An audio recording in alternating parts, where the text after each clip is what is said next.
राज्याचे उपमुख्यमंत्री माननीय देवेंद्र फडणवीस यांच्या नेतृत्वात राज्यात नुकत्याच झालेल्या विधानसभा निवडणुकीत घवघवीत यश मिळवत महायुतीनं 232 विधानसभा मतदारसंघात विजय संपादन केला. भाजपानं 133 जागा जिंकल्या.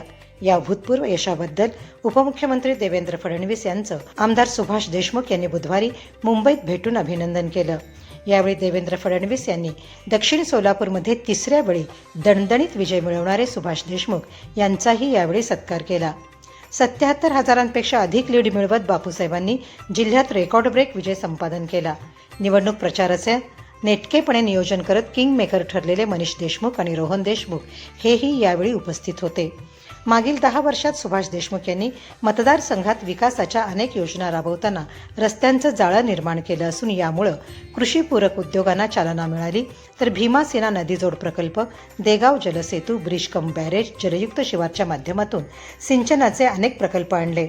याबरोबरच मतदारसंघात 6 पर्यटन क्षेत्रांसह धार्मिक पर्यटनाला चालना दिली.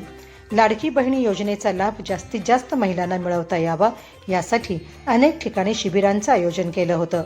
आमदार सुभाष देशमुख यांच्या पाठीशी भक्कमपणे उभे राहून कार्यकर्त्यांनी दक्षिण दिग्विजय साजरा केला.